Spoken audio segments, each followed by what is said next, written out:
Episode 3 की शुरुआत में हमें 2007 का सीन दिखाया जाता है जहां ओलंपिक सिलेक्शन चल रहा था। इस नेशनल स्विमिंग कंपटीशन में सोंगू ने भी पार्टिसिपेट किया था, लेकिन इस मैच को देखने के लिए सोंगू को चीयर करने के लिए उसके मॉम डैड नहीं आ सके थे, क्योंकि सोंगू की mom ministry of foreign affairs में काम करती थी। वो ज्यादातर टाइम आउट ऑफ कोरिया ही रहती थी और सोंगू के डैड डॉक्टर थे, इसलिए वो भी अपनी ड्यूटी छोड़कर नहीं आ सकते थे। इसलिए सोंगू काफी अपसेट था, पर उसे चीयर करने के लिए रियू वहाँ पहुँच गई थी, जो कि बहुत जोर जोर से चिल्ला कर सोंगू को चीयर कर रही थी, जो देखते ही सोंगू को पहले तो थोड़ा एम्बैरेसिंग लगता है। गेम स्टार्ट होती है, सोंगू ये कंपटीशन जीत जाता है। इससे सोंगू और रियू दोनों ही बहुत खुश होते हैं। Coming back to the present, रात के 3 बजे अचानक से रियू बहुत ही जोर से चिल्लाती है, जिससे सोंगू की भी नींद टूट जाती है। वो अपनी खिड़की खोलकर उसे चिल्लाकर कहता है कि पागल है क्या, रात को चिल्ला क्यों रही, टाइम तो देख 3 बज रहे हैं। रियू कहती है मुझे उससे क्या। सोंगू कहता है कि इतनी रात तक तो पंछी और जानवर भी सो जाते हैं, फिर तो इतनी रात को जाकर चिल्ला क्यों रही है। रियू से चिढ़ाते हुए कहती है क्यों, मेरी आवाज से बेबी जाग गया, बेबी को नींद आ रही है क्या, लोरी सुनाने आऊं। सोंगू चिढ़कर उसे चुप करा देता है। रियू जो हॉरर मूवी देख रही थी, सोंग उसका स्पॉइलर उसको बोलकर अपनी खिड़की बंद कर लेता है और कान में ईयरबड्स लगा के सो जाता है। रियू बाहर से चिल्लाते रह जाती है। सुबह सोंगू अपने मॉम डैड के साथ ब्रेकफास्ट करने बैठता है, जहाँ हमें पता चलता है सोंग अभी भी अपनी मॉम से नाराज है उसके साथ कोरिया में ना रहने के लिए, पर वो अभी इससे यूज्ड टू हो चुका है। इसलिए जब उसकी मॉम कहती है कि वो कल से उन सबके लिए ब्रेकफास्ट बनाया करेगी, तो सोंग कहता है कि इसकी जरूरत नहीं है, मैं ज्यादातर ब्रेकफास्ट नहीं करता और वैसे भी आपको भी तो अपने काम के लिए वापस लौटना है। ये बोलकर वो ऑफिस चला जाता है। इधर ऑफिस में लेना सोंग को खुशखबरी देती है कि उनका प्रोजेक्ट दोबारा से चालू हो गया है और उन्हें एक बहुत ही बड़ी कंपनी से ऑफर आया है रिटायरमेंट कम्युनिटी बिल्डिंग बनाने का। इसलिए म्योंग उस कंपनी के साथ मीटिंग फिक्स करता है। इसके साथ स्योंग एक कंपटीशन में भी हिस्सा लेता है, जिसमें उनके हाई स्कूल के जिम का रीमॉडलिंग और एक्सपेंशन होने वाला था। रियू का डेली रूटीन चालू हो जाता है। वो देर से उठकर खाना खाकर, टीवी देखकर, लैपटॉप में कुछ प्रोग्रामिंग करके फिर से खाना खाकर टीवी देखना, फिर थोड़ी देर सोने के बाद ऐसे ही लेटे रहना। ऐसे भी दिन खत्म नहीं हो रहा था। इसलिए सोंग को कॉल करके शाम को 6 बजे लाइब्रेरी में कॉमिक पढ़ने के लिए कहती है, लेकिन सोंग तो पहली बार में मना कर देता है क्योंकि वो काम में बिजी था। रियू अपनी बेस्ट फ्रेंड मोएम को बुलाती है, तो दोनों बैठकर कौन सी कॉमिक पढ़े ही सोच रहे थे। तभी सोंग भी आ जाता है। रियू कहती है तू तो आने नहीं वाला था। सोंग कहता है कि मैं तेरे बुलाने से आया भी नहीं हूँ, मुझे तो एक बुक चाहिए थी। ये बोलकर वो टेबल से एक रैंडम बुक उठा लेता है जिसका नाम था प्रिंसेस। ये देखकर रियू से चिढ़ाने लग जाती है। तो ऐसे ही थोड़ी नोकझोंक के बाद तीनों घर के लिए निकलते हैं। तो रियू दोनों से बोर्ड गेम खेलने के लिए चलने के लिए कहती है। अभी भी उसके पास 2 घंटे का टाइम था, पर सोंग को ऑफिस का कुछ काम था और मोएम को पढ़ना था, इसलिए दोनों चले जाते हैं। तो रियू अकेले घूमने निकल जाती है। अगले दिन रियू अपने मॉम डैड के रेस्टोरेंट में आती है, जहाँ वो उनकी हेल्प करने की बात करती है, लेकिन मॉम उसे मना कर देती है। तभी उनके शॉप में एक लेडी आती है जो थोड़ा ज्यादा फूड ऑर्डर करती है। उन्हें देखते ही रियू पहचान लेती है क्योंकि वो उनके हाई स्कूल की क्लास टीचर थी। टीचर भी उसे देखकर बहुत ज्यादा खुश होती हैं। रियू खाना ले जाने में उनकी हेल्प करती है। रियू इतने साल बाद स्कूल को दोबारा देखकर बहुत ही खुश होती है। रियू कहती है हमारा स्कूल बिल्कुल भी नहीं बदला और मुझे तो बिलीव भी नहीं हो रहा कि आप प्रिंसिपल बन गई हो। स्कूल में कितनी शरारती और चाइल्डिश थी तुम, और अब देखो तुम कितनी बड़ी और सक्सेसफुल हो गई हो। वैसे क्या तुम कोरिया वेकेशन के लिए आई हो? हम सब टीचर्स को जब पता चला कि तुम फॉरेन कंपनी में काम करती हो, तो हम सब तुम पर बहुत ही ज्यादा प्राउड फील किए। आज भी हम तुम्हारे बारे में स्कूल में बात करते हैं। हमारे स्कूल के सबसे मशहूर स्टूडेंट में से एक हो तुम। रियू स्कूल के गेट के सामने सोंगू को देखती है। टीचर भी उसे देखकर बहुत खुश होती है, तो वो दोनों से बात करती है और जानकर बहुत खुश होती है कि सोंग उनके स्कूल जिम की रीमॉडलिंग कंपटीशन में हिस्सा ले रहा है। टीचर उनसे पूछती है कि आज क्या दोपहर में उनके पास थोड़ा टाइम होगा। अब सोंग को साइट चेक करने जाना था, पर रियू फ्री थी, इसलिए वो हाँ कहती है। टीचर उसे स्कूल में इनवाइट करती है बच्चों से बात करने के साथ अपना एक्सपीरियंस शेयर करने के लिए। रियू इतनी बड़ी कंपनी में काम करती है, स्टूडेंट को भी तुम्हारे बारे में जानकर अच्छा लगेगा। रियू ने उन्हें पहले ही हाँ कर दिया था, इसलिए वो उन्हें मना भी नहीं कर सकती थी और अभी तो वो उन्हें बता भी नहीं सकती थी कि अब वो वहाँ पर काम नहीं करती। रियू स्टूडेंट से बात करने आ जाती है, तो बच्चे उससे काफी सारे क्वेश्चंस पूछते हैं। रियू उन्हें काफी अच्छे से आंसर देती है। एक लड़की उससे पूछती है क्या ग्रिप में काम करना ही आपका ड्रीम था?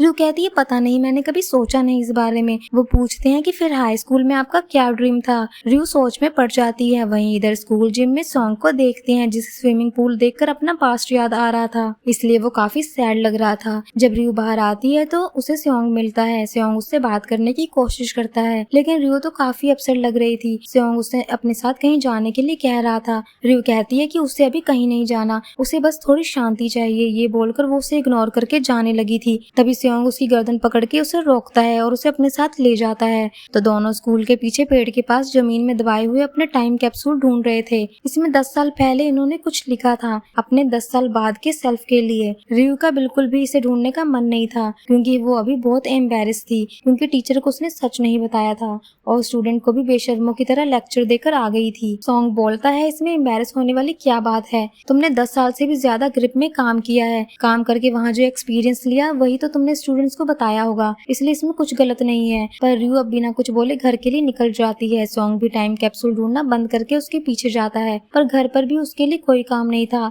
इसलिए वो एक तरह से काम ना करने से काफी बोर हो रही थी। रियो की मॉम को पता था कि उनकी बेटी चुपचाप तो नहीं बैठ सकती, क्योंकि रियो को काम करना पसंद था, इसलिए वो ज्यादा टाइम तक ऐसे ही बिना काम करके नहीं रह पाएगी। और रियो के साथ ऐसा ही हो रहा था। वैसे ही पूरा दिन पड़े पड़े फोन या टीवी देखकर वो बोर हो रही थी। दूसरी तरफ मोयम एक पेशेंट को इमरजेंसी हॉस्पिटल ले जा रही थी।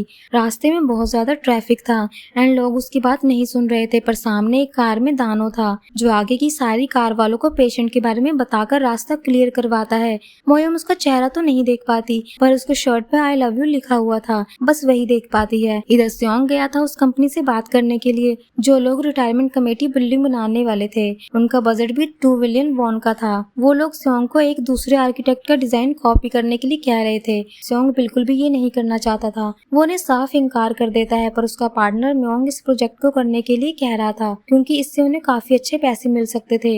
लेकिन स्योंग किसी और का डिजाइन कॉपी बिल्कुल भी नहीं करना चाहता था, इसलिए वो मना करने जा रहा था, पर म्योंग उन्हें बोलता है कि वो सोच कर बताएंगे। ये बोलकर वो स्योंग को लेकर चला आता है। वो अब स्योंग को मनाने की कोशिश करता है ये प्रोजेक्ट करने के लिए। वो आइडिया देता है पहले तो वो लोग मान जाएंगे ये करने के लिए, और फिर धीरे धीरे हम लोग अपना डिजाइन उसमें डाल देंगे, जिससे ये पूरी तरह कॉपी तो नहीं कहलाएगा। लेकिन स्योंग इसके लिए बिल्कुल मना कर देता है। इधर मोयम और टीम वापस आकर उसी बंदे के बारे में बात कर रहे थे जिसने रास्ता क्लियर करने में हेल्प की थी। अभी मोयम के पास एक फूड डिलीवरी आता है। इसे दानो ने ही भेजा था। इसमें उसने लिखा था कि थैंक यू मिस मोयम पिछली बार के लिए। मोयम स्माइल करती है कि इसे मेरा नाम कैसे पता चला। इधर रियो को किसी कंपनी के सीईओ से कॉल आया था। वो उसे अपनी कंपनी में जॉब ऑफर करती है, जहाँ भी वैसा ही काम था जो वो ग्रिप में करती थी। पर ये सुनकर रियो ज्यादा खुश तो नहीं दिखती। अभी उसी शॉप के बाहर से स्योंग गुजर रहा था और उनको देखकर रुक जाता है। रियो के बाहर आने के बाद उससे बात करने जाता है। रियो उसे जॉब ऑफर के बारे में बताती है। वो बताती है जॉब अच्छी है और पेमेंट भी डिसेंट है, काम मेरे पुराने जैसा ही है, मैं एडजस्ट कर लूंगी। स्योंग कहता है कि क्या सच में तू ये काम करना चाहती है? वही तेरा पुराना काम। रियो कहती है काम तो काम होता है। स्योंग कहता है कि जो तू करना चाहती है वो काम करना। तूने ही तो बताया था कि ग्रिप में काम करते हुए तू थक चुकी थी, फिर दोबारा वही काम क्यों करना चाहती है? रियो कहती है तुझे उससे क्या? स्योंग कहता है मैं तुझे अच्छे से जानता हूँ, जब तू कोई काम सच में करना चाहती है तो तू बहुत एक्साइटेड होती है। अभी मुझे तेरी आंखों में कोई भी एक्साइटमेंट नहीं दिख रही। मैं बस विश करूंगा तू अपने ड्रीम को फॉलो कर रही हो। रियो कहती है ड्रीम देखने का हक मुझे नहीं है। ड्रीम देखने का हक सिर्फ उन्हें है जिन्हें आसानी से फेलियर के बाद दूसरा चांस मिलता है। जो लोग लग्जरियस लाइफ जीते हैं सिर्फ उन्हीं के ड्रीम्स होते हैं। तुझे नहीं पता होगा इस बारे में, क्योंकि तूने भी लग्जरियस लाइफ जी है। मेरे लिए दूसरे चांस का ऑप्शन कभी था ही नहीं। मैं जिस कंडीशन में यहाँ तक पहुंची थी तू सोच नहीं सकता। स्योंग कहता है कि मैं भी इस कंडीशन से गुजर चुका हूँ, तू जानती है ना, मुझे लगा तुझे याद होगा। ये बोलकर वो चला जाता है। घर आकर स्योंग अपने मेडल को देखता है, जिससे हमें फ्लैशबैक दिखाया जाता है। 2007 का नेशनल जीतने के बाद स्योंग का सिलेक्शन हो गया था 2008 ओलंपिक्स के लिए। रियो ने उसे एक टॉवल गिफ्ट दिया था जिस पर एम्ब्रॉयडरी करके लिखा हुआ था गो फॉर गोल्ड स्योंग। इस टॉवल को देखकर स्योंग बहुत ही ज्यादा खुश हुआ था। उस दिन वो अपने रेगुलर ट्रेनिंग के लिए जा रहा था, लेकिन सिग्नल में रोड क्रॉस करते टाइम एक कार ने उसे टक्कर मार दी, जिससे स्योंग को बहुत ज्यादा चोट लगी थी। एक्सीडेंट से उसका एथलेटिक करियर खत्म ही हो गया था। इन प्रेजेंट रियो को भी जब ये सब याद आता है उसे बहुत ही ज्यादा बुरा लगता है स्योंग को वो सब सुनाने के लिए, इसलिए वो तभी खिड़की खोलकर स्योंग को बुलाना चाहती थी सॉरी कहने के लिए, लेकिन अभी उसकी हिम्मत नहीं होती, ये सोचकर कि उसकी बातों से स्योंग बहुत ज्यादा हर्ट होगा। अगले दिन भी रियो स्कूल के पास बैठकर यही सब सोच रही थी। वो याद करती है जब एक स्टूडेंट ने उससे उसके ड्रीम के बारे में पूछा था। तब रियो ने उसे बताया था कि हाई स्कूल टाइम में हर चीज में फर्स्ट आना ही मेरा ड्रीम था। मैं अपनी मॉम को प्राउड फील करवाना चाहती थी,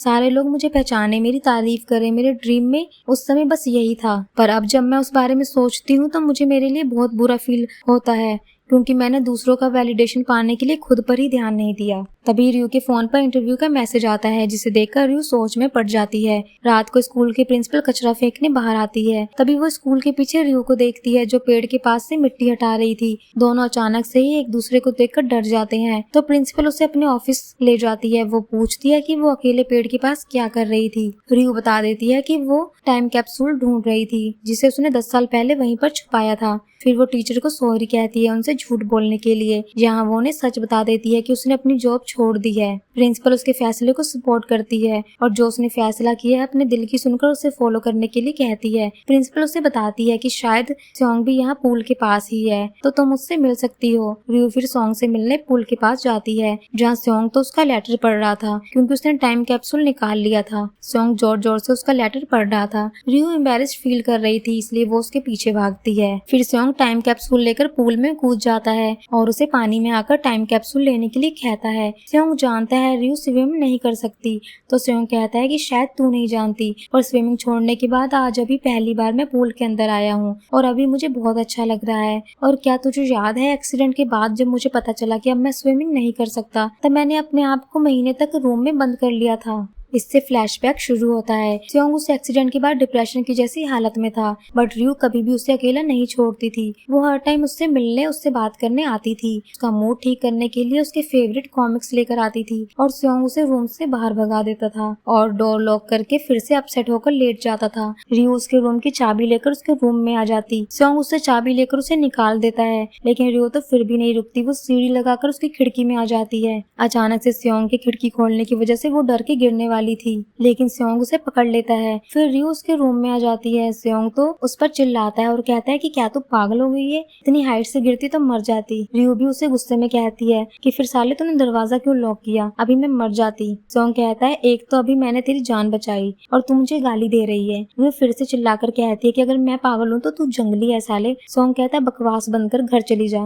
रियो फिर से गाली देते हुए कहती है कि मैं चली गई तो तू अपनी लूजर वाली शक्ल फिर से लेकर दीवारों की तरफ देखने लग जाएगा। सॉन्ग बोलता है गाली क्यों दे रही है। रियो फिर गाली देते हुए कहती है क्या कर लेगा तू लूजर कहीं का, अभी भी तू बच्चा ही है। जो देखकर सॉन्ग भी गाली देने लग जाता है और दोनों की लड़ाई चलती रहती है। सॉन्ग कहता है तुझे पता नहीं अभी मैं कैसा फील कर रहा हूँ। रियो कहती है अभी थोड़ा अच्छा लगा 1 महीने के बाद तेरी आवाज सुन के, अब थोड़ा अच्छा फील हुआ ना बोलकर। फिर रियो अपने बैग से कुल्हाड़ी निकालती है और उसे धमकी देती है कि अगर अब से तूने दरवाजा बंद किया ना तो पहले तो मैं दरवाजा तोड़ूंगी फिर तुझे। ये बोलकर वो चली जाती है। सॉन्ग इतने टाइम बाद हंसा था। वो रियो से कहता है तू तो ऐसी पागल थी जिसे किसी चीज के लिए भी डर नहीं लगता था, इसलिए डरपोक बनने की एक्टिंग बंद कर, तुझ पर सूट नहीं करता। पुरानी रियो कितनी मस्त और चुलबुली थी, अब तू बहुत बोरिंग बन चुकी है। जो सुन के रियो को गुस्सा आ जाता है। वो बोलती है अपनी बात को वापस ले। ये बोलकर वो पूल में जंप कर देती है। उसे तैरना आता तो नहीं था, इसलिए वो डूबने लग जाती है। रियो उसे हेल्प के लिए बुलाने लग जाती है। सॉन्ग आकर उसे पकड़ लेता है, पर रियो को तो ऐसा ही लग रहा था कि वो डूब रही है, इसलिए सॉन्ग उसे अपनी बॉडी को रिलैक्स करने के लिए कहता है। पर रियो तो इतना डर रही थी कि वो अपने हाथ पैर कुछ ज्यादा ही जोर से मार रही थी, जिसे सॉन्ग खुद भी डूबने लग जाता है। रियो तो उसका सर पकड़ के उसे डुबाने लग जाती है। सॉन्ग पानी के ऊपर रहने के लिए काफी मेहनत से उसे शांत करता है और पानी के ऊपर तैरना सिखाता है। रियो उसे बताती है कि एक्चुअल में वो बहुत ज्यादा नर्वस थी, काफी टाइम से ही कंपनी छोड़ना चाहती थी क्योंकि वो वहीं पर काम करके थक चुकी थी। वो थोड़ा रेस्ट करना चाहती थी और एक नई लाइफ का सपना देख रही थी। पर अब लग रहा है कि मेरे ग्रिप बैकग्राउंड के बिना मैं कुछ भी नहीं हूँ, ऐसा लग रहा है जैसे मेरी लाइफ रुक गई है। सॉन्ग बताता है कि मुझे भी ऐसा ही लगा था जब मैंने स्विमिंग छोड़ी थी। मुझे ऐसा लगा जैसे स्टार्ट सिग्नल देने के बाद भी मैं अकेला ही स्टार्टिंग लाइन में खड़ा हूँ। मैं सोचता था कि क्या मुझे ऐसी जगह मिलेगी जहाँ मैं फिर से फ्रीली स्विम कर पाऊंगा। रियो कहती है पर तुझे वो जगह मिल गई, तूने अपना नया ड्रीम ढूंढ लिया। सॉन्ग कहता है एग्जैक्टली, जब मुझे मिल गई तो तुझे क्यों नहीं मिलेगी। रियो कहती है क्या सच में मैं अपने नए ड्रीम को ढूंढ सकूंगी। सॉन्ग कहता है हाँ बिल्कुल, रू कहती है मान ले अगर तुझे फिर से स्विमिंग करने का मौका मिले तो क्या तू जाएगा। स्योंग कहता है हाँ बिल्कुल। अब स्योंग पूछता है कि अगर तुझे ग्रिप जाने का मौका मिले तो क्या तू जाएगी। रू कहती है बिल्कुल नहीं। स्योंग कहता है एक और जवाब दे कि अगर तुझे अपनी एंगेजमेंट कैंसिल करने के पहले टाइम में जाने का मौका मिले तो फिर तेरा जवाब क्या होगा। रू कहती है कि मैं उस टाइम में जाना ही नहीं चाहूंगी। ये बोलते ही उसका बैलेंस बिगड़ने लगता है पर स्योंग उसे होल्ड कर लेता है और कहता है कि सब ठीक है। अब एक फ्लैशबैक दिखाया जाता है जब ये लोग अपने हाई स्कूल के फाइनल ईयर में थे। तब स्योंग, मोयोम और रु इन तीनों ने टाइम कैप्सूल 10 साल बाद अपने फ्यूचर सेल्फ के लिए लिखा था। इसमें सोंग ने रु के लिए अपनी फीलिंग्स के बारे में लिखा था जिन्हें वो कभी रु को बता ही नहीं पाया था। जिसमें उसने लिखा था कि 10 साल तो बहुत दूर हैं और तब तक शायद तूने अपने दिल की बात रु को बता दी होगी। तो इसी के साथ एपिसोड 3 यहीं पर खत्म हो जाता है। तो स्योंग अपने दिल की बात रु को कब बता पाएगा ये हमें आगे की वीडियोस में पता चलेगा। तो दोस्तों मैं आपको मिलती हूँ नेक्स्ट एपिसोड में। तब तक के लिए टेक केयर, अपना ध्यान रखें।